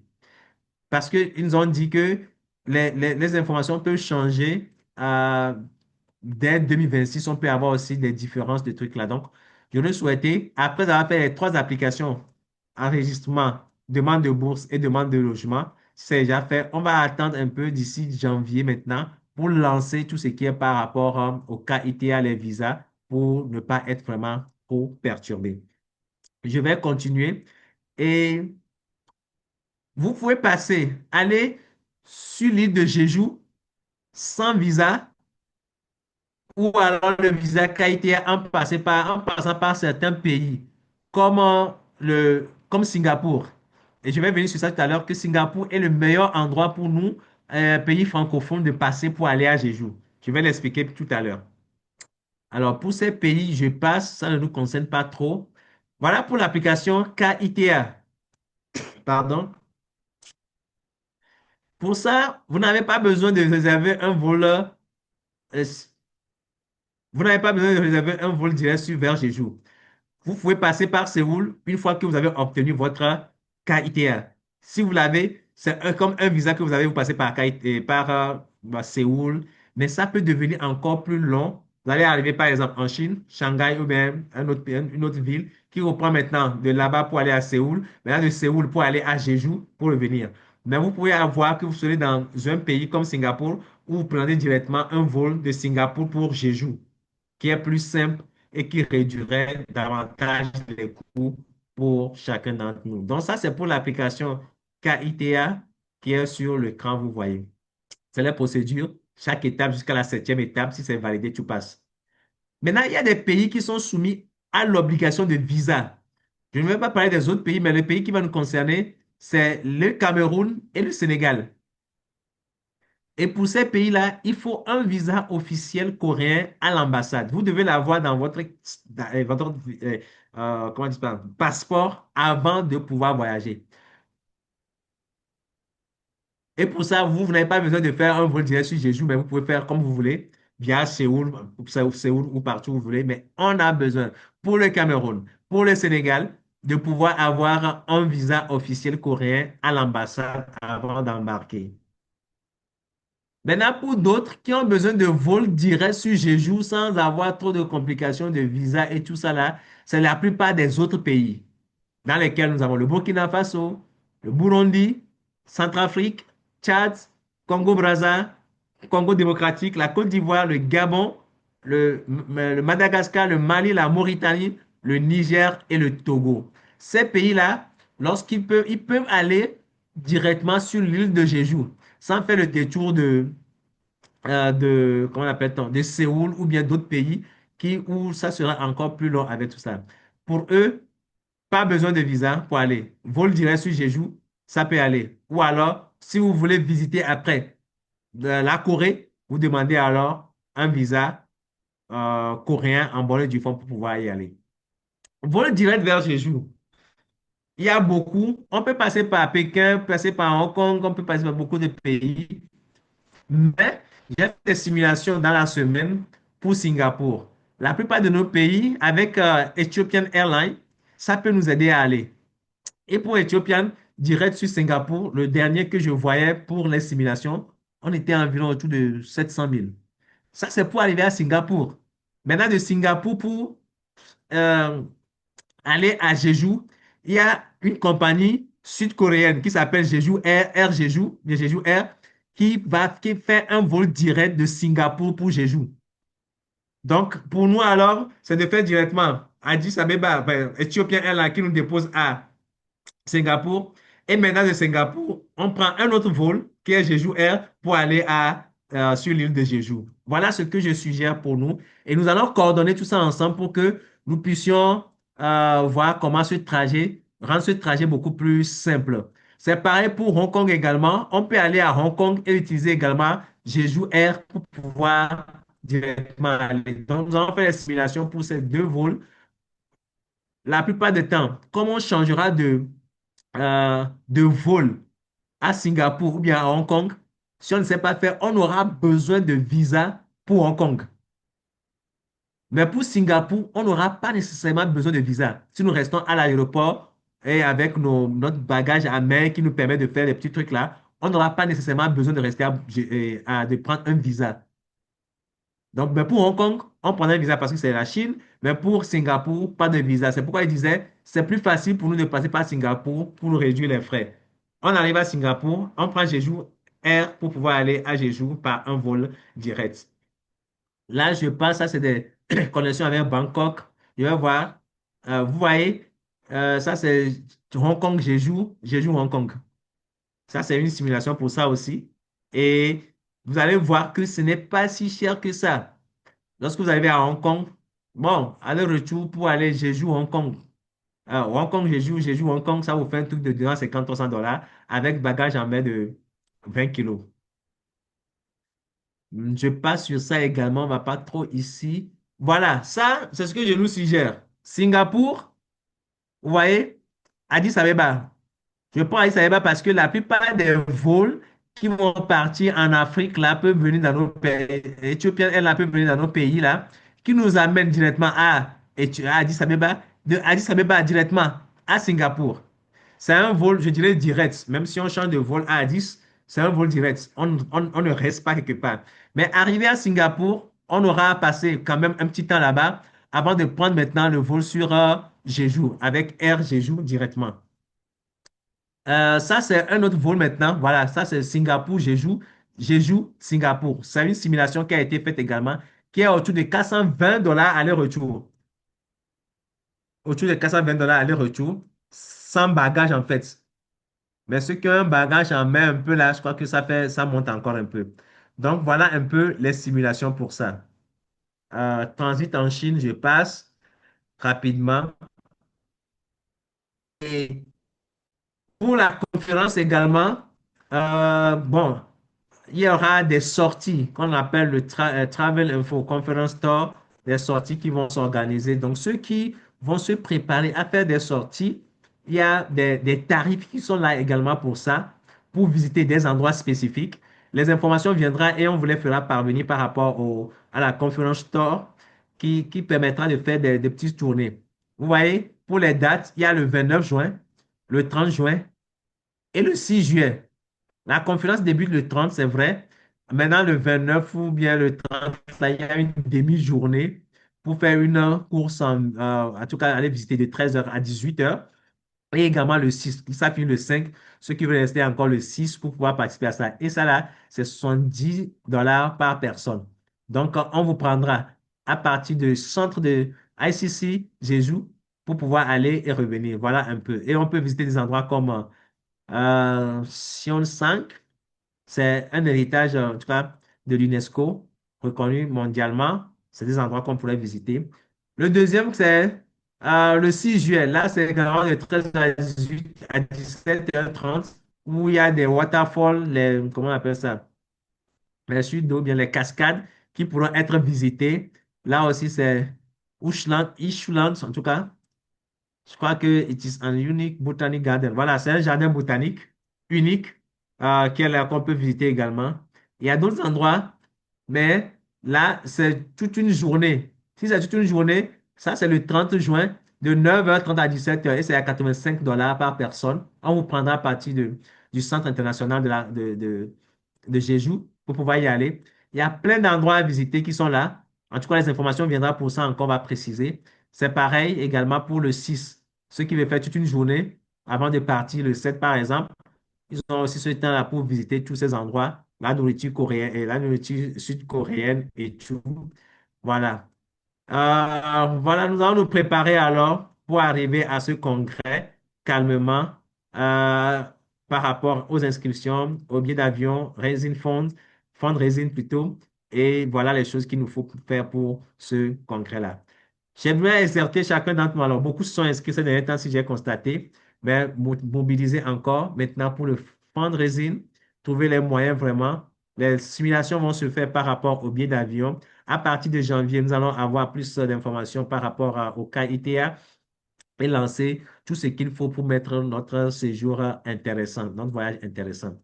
L'autre aspect également, nous ne pouvons pas voyager sans passeport. Ceux qui n'ont pas encore de passeport, il faut que nous puissions faire établir nos passeports. Nous devons également le faire, c'est avec les passeports que nous allons voyager. Ceux qui l'ont déjà, assurez-vous que vous n'êtes pas proche de la date d'expiration de votre passeport. Assurez-vous qu'il y a au moins encore une page, toute une page disponible dans votre passeport pour pouvoir faire ce voyage-là. Vos passeports doivent être, la date de péremption doit dépasser plus de 6 mois le jour où vous rentrez dans le pays. C'est-à-dire, si nous voulons parler de ça aujourd'hui, votre passeport doit être en péremption vers fin décembre 2026 normalement. Il faut qu'il y ait quand même 6 mois parce que si ce n'est pas le cas, ça va causer des problèmes à l'aéroport pour la plupart des pays dans lesquels nous allons passer. Voilà un peu les informations que je voulais vous donner sur le, comment appelle-t-on, notre conférence, notre congrès mondial qui arrive très, très bientôt. Merci. Ouais, j'aimerais maintenant, docteur Lutakwa et docteur Augustin Lutakwa est là. Je ne sais pas s'il a des informations particulières pour nous. Si le SR le permet, je lui donne la parole. Euh, merci, merci beaucoup, Omo, et Glo.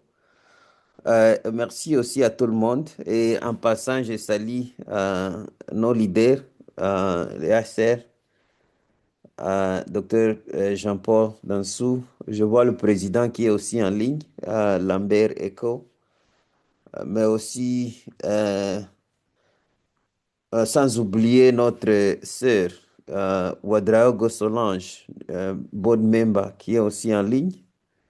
Mais aussi, je vois en passant, je salue tout le monde, les leaders des mouvements nationaux, notamment au Tchad, Dr Saondra au Madagascar, au Tchad, à Kipé, Congo-Brazzaville, j'ai vu le Fitir, et tout le monde.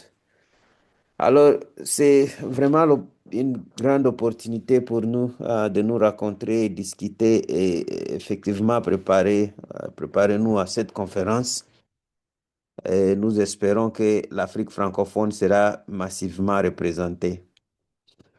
Alors, pour ne pas perdre beaucoup de temps, je voudrais juste, parce que tout a été dit, je voudrais juste vous dire un mot sur ceux qui se sont enregistrés jusque-là. Essayons, je vais voir c'est quel format que j'ai, 25-11. OK. Je vais tout simplement partager mon écran, juste vous dire ceux qui se sont déjà présentés jusque-là, au fait, enregistrés. Si vous voyez l'Afrique, l'enregistrement est au niveau de 412 personnes au niveau de l'Afrique. Deuxième colonne, ce sont ceux qui sont, parmi ceux qui se sont enregistrés, ceux qui ont fait l'application de la bourse, c'est 349. Donc, il y a une différence. Il faudra assez qu'on se rappelle que la bourse, l'application de la bourse va se terminer en décembre, le 31 décembre. Donc, il faudra rappeler aux gens de faire leurs applications. Et l'autre colonne qui est très, très, très importante, c'est la colonne des logements. Parce que le logement gratuit est là, est disponible, mais il faut faire l'application. Ce n'est pas automatique. Et quand on voit il n'y a que 125 personnes qui ont fait cette application-là, alors ça nous interpelle à faire quelque chose. Pas seulement l'enregistrement, pas seulement la demande de bourse, mais aussi la demande de logement. Euh, Au niveau de la Corée, le logement est beaucoup plus cher. Il faudra vraiment vous rappeler de ça. C'est pourquoi on nous interpelle tous à faire cette application-là. Concernant le nombre actif de gens qui se sont inscrits déjà, ça c'est depuis le 25, non, ça c'est depuis le week-end, les gens qui se sont enregistrés depuis le week-end. Alors, si j'ai fait l'analyse, voyons si le nombre des pays, le nombre par pays. Voilà. Euh, Si vous voyez, espérons que espérons que vous voyez. L'Ouganda a beaucoup plus de gens, 63 personnes. Espérons que une trentaine de ces 63-là seront à mesure de venir, suivi du Nigeria à 36, et le Kenya, et l'Égypte, Tanzanie 28, le Rwanda à 20, Burkina Faso c'est déjà 18, l'Afrique du Sud est 18. Ça doit augmenter maintenant parce qu'il y a 4 personnes qui se sont ajoutées. Ghana, 18, Zambie, Burundi, Togo. Je veux seulement me focaliser sur le pays francophone, la République démocratique du Congo. Le Tchad, il y a 9 personnes. Le Sénégal, il y en a 8. 4 au Niger, 3 au Cameroun. Congo-Brazza, c'est 3. Côte d'Ivoire, il y en a 2. L'île Maurice, une personne. Afrique, des républiques centrafricaines, une personne. Seychelles, une personne. Et la Guinée, c'est une personne. Voilà un peu ce que les statistiques nous disent concernant les gens qui se sont mobilisés. Moi, je suis sûr, il faudra être honnête. Et je dois être très honnête avec vous. Concernant les bourses, il y a toujours, depuis un temps, il n'y a en moyenne 300 et quelques qui parviennent à sécuriser leurs bourses. Ça, c'est-à-dire si nous avons déjà 107 membres ou 120 membres avec les pays contacts, on peut se dire automatiquement, ça fait 240 si on prend 2 personnes par pays. Alors, si on prend 2 personnes par pays, c'est-à-dire beaucoup de gens, il faut être honnête, même parmi les 60 là, c'est peut-être 2 personnes ou moins qui auront de bourses. Alors les autres là, il faudra qu'on mobilise les fonds. Il faut qu'on soit honnête et logique que distribuer des bourses partout au monde, ça sera un grand boulot et les bourses seront vraiment très, très, très limitées. Et effectivement, on a toujours priorisé les pays qui sont les plus proches de l'endroit où se passe la conférence. Dans ce cas d'espèce, les pays asiatiques. Donc l'Afrique ne sera pas à la priorité.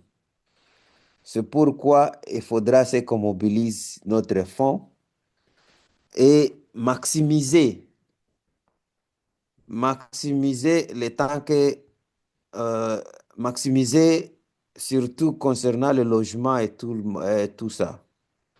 Comme on a dit, le nombre de logements est encore très réduit. Faites des applications là-bas aussi pour bénéficier de ça.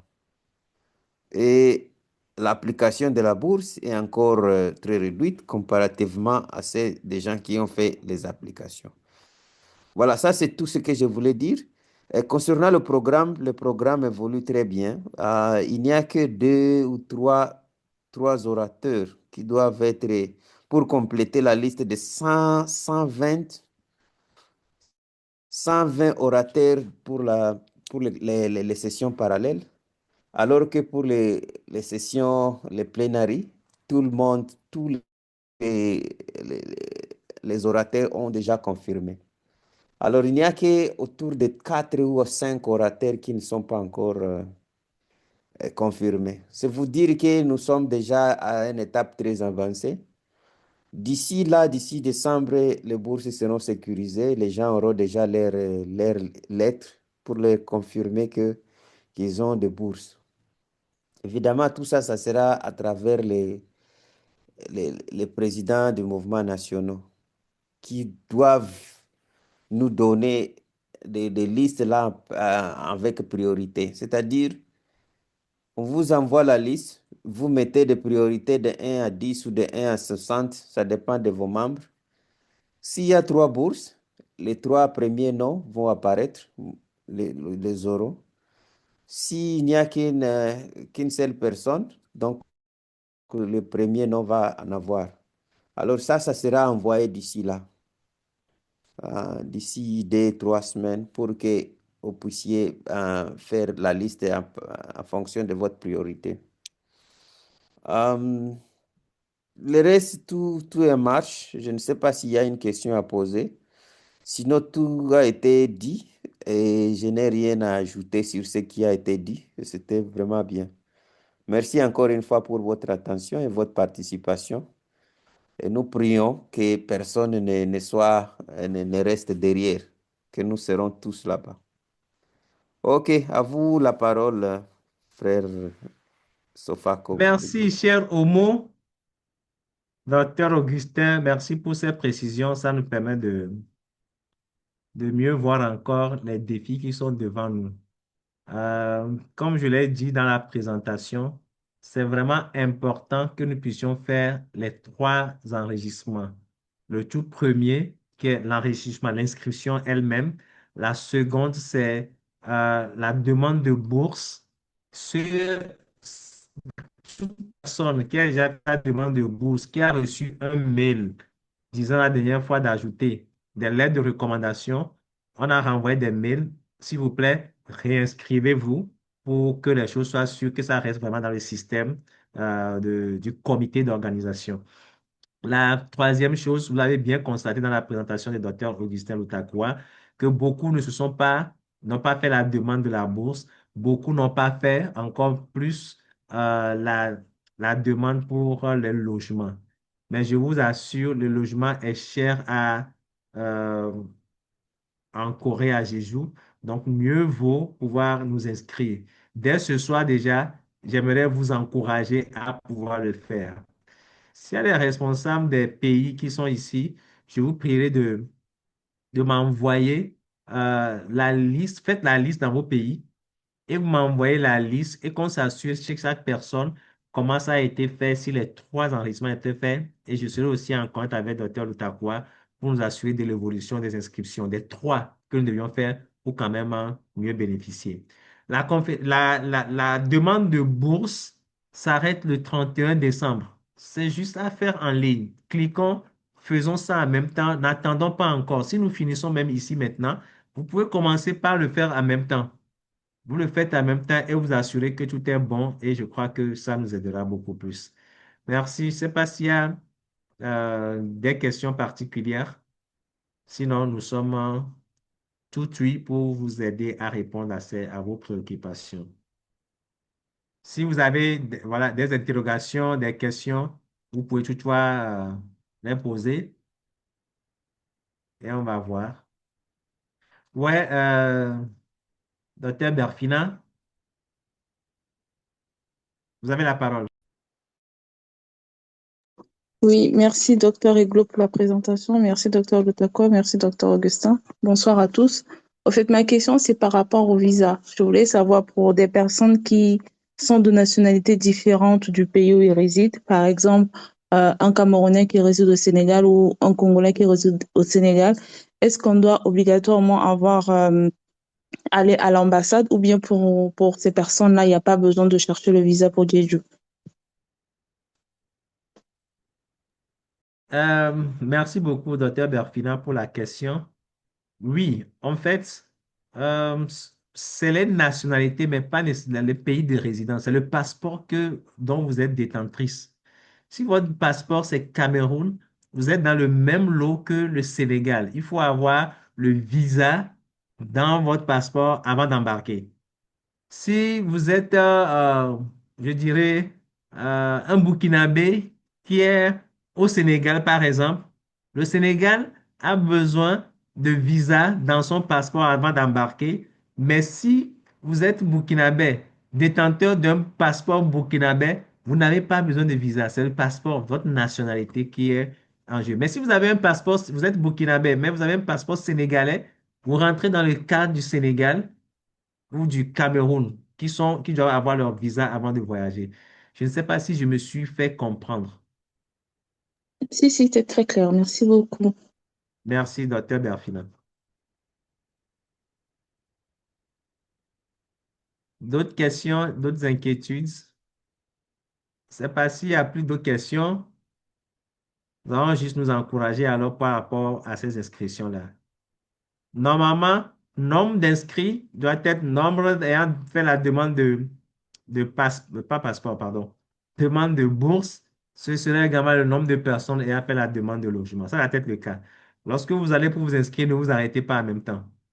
Des fois, je ne sais pas si c'est parce que vous ne trouvez pas le lien, mais c'est juste, si vous faites vous faites ça soit en bas, soit en haut, vers la droite sur le site. Soit en haut, vers la droite sur le site. Je vais voir si je l'ai pour vous montrer. Voyez-vous, là, je suis sur le site. C'est direct, hein, donc peut-être que la connexion peut embêter un peu. Ouais, là, vous cliquez sur Register Now. Si vous y allez, euh, voilà. Vous voyez, ça, c'est sur les cas que vous voyez. Regardez en haut, pardon, important notice, hôtel réservation. Je reviens sur ça. Regardez en haut vers la droite. On dit ici Home, SCMD, Jeju, Programme, Speakers, Committee Registration. Ça, d'ici, à partir d'ici aussi, on peut s'enregistrer. Accommodation, vous le voyez. Là aussi, vous cliquez pour l'accommodation, vous la voyez. Pour la faire la demande, vous voyez, ça vient ici, sorry. Vous voyez ici, ça vous donne un Apply Free Accommodation. Vous devez le faire aussi en même temps. Je reviens, je crois que c'est au niveau de registration, si on continue dedans, il y a la partie demande de bourse qui est aussi là.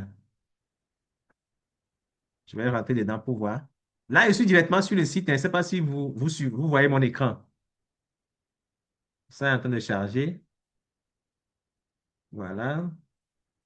OK. Je vais voir. Register now. Je continue. Voilà, comment ça va apparaître pour vous? Ceux qui demandaient quelqu'un a posé une question tout à l'heure par rapport au coût. C'est ici que vous le voyez. C'est pareil pour les accompagnateurs, les délégués accompagnateurs. Si c'est un enfant de 2 à 14 ans, c'est 33 dollars pour tout le congrès. Mais si c'est un adulte, il y a un endroit où on prend un gamin pour les adultes, c'est le même prix.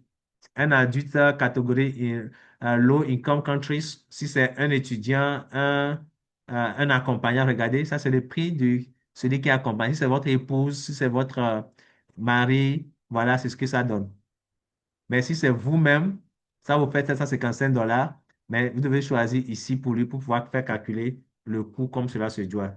Vous remplissez tout, vous remplissez jusqu'à finir. Je ne sais pas si je peux encore continuer.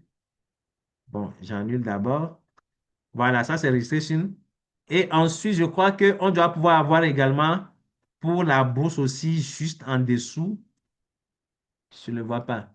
En tout cas, sur le site, prenez juste le temps de voir d'abord, comme j'ai dit tout à l'heure, plus en haut, ça vous permet de voir par rapport à l'inscription, à l'accommodation et les autres vont suivre également, c'est sur le site. Mais si vous avez un souci, n'hésitez pas à me contacter pour vous accompagner. Hier même, on l'a fait ensemble, je l'ai fait ensemble avec certaines personnes en ligne, en direct.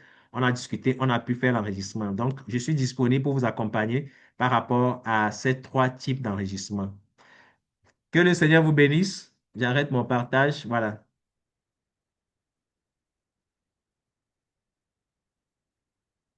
OK, je crois que s'il n'y a plus d'autres questions, euh, j'ai vu Dr. Lambert tout à l'heure. Je ne sais pas s'il est toujours là. Oui, Dr. Lambert est là. S'il n'y a plus d'autres questions, je vais demander au président, Dr. Lambert, de pouvoir prier pour nous. Ah oui, il y a une question, une main qui est levée. Christian, Dr. Christian, vous avez la parole.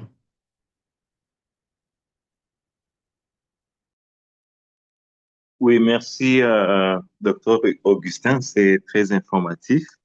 La présentation, vraiment, ça va nous aider pour la suite des préparatifs pour le congrès. Je posais la question en fait sur le chat. Euh, Comment est-ce qu'on peut faire pour avoir la lettre d'invitation parce qu'on va en avoir besoin à différents niveaux et pour différentes raisons, notamment pour le fundraising mais aussi pour ceux qui vont avoir ceux qui vont avoir besoin de visa. Est-ce que ça va être possible d'avoir la lettre d'invitation bien avant que la décision pour les bourses ne sorte? Merci beaucoup. Euh, je n'ai pas très suivi, mais j'ai cru comprendre que si les lettres d'invitation seront disponibles. Oui, à tous nos grands congrès, toujours, les lettres d'invitation seront disponibles. Dr. Lutakwa est là. Il a été le, le président du comité qui a géré le dernier congrès à Arusha. C'est un spécialiste. Il est toujours dans le comité actuel aussi. Donc, je crois qu'il peut apporter plus de clarification. Sinon, à chaque fois, il y a toujours les lettres d'invitation. Docteur Oui, Lutakwa, oui, oui. vous avez raison.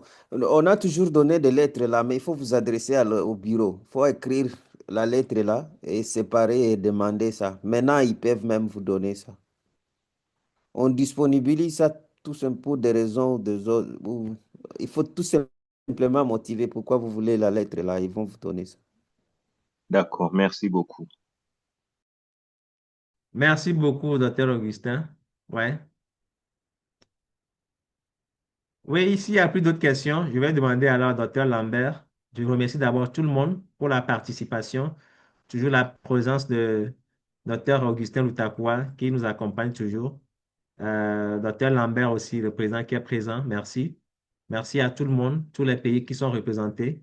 Et je vais donner la parole à docteur Lambert de prier pour nous pour la fin. Oui, prions. Seigneur, nous voulons te dire merci pour cette grande famille que tu nous as donnée. Merci aussi pour tes bienfaits dans nos maisons, dans nos familles, dans nos lieux de travail. Merci aussi pour les défis et les missions que tu nous as confiés dans ICMDA pour être des témoins là où nous travaillons. Et pour Conférence Jeju, Seigneur, nous croyons que le plus grand défi, c'est pouvoir trouver l'argent. Et nous savons qu'en vérité, tout l'or et l'argent, c'est ta propriété.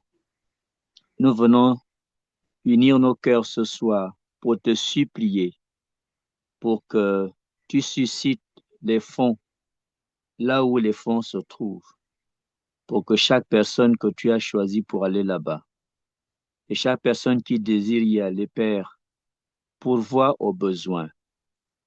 Nous prions aussi que tu continues de donner la vigilance, la disponibilité à nos responsables hiérarchiques. Je pense au docteur Augustin, les deux Augustins, au SR aussi, et puis à nos frères qui sont là-bas à Jeju pour faciliter toutes les formalités.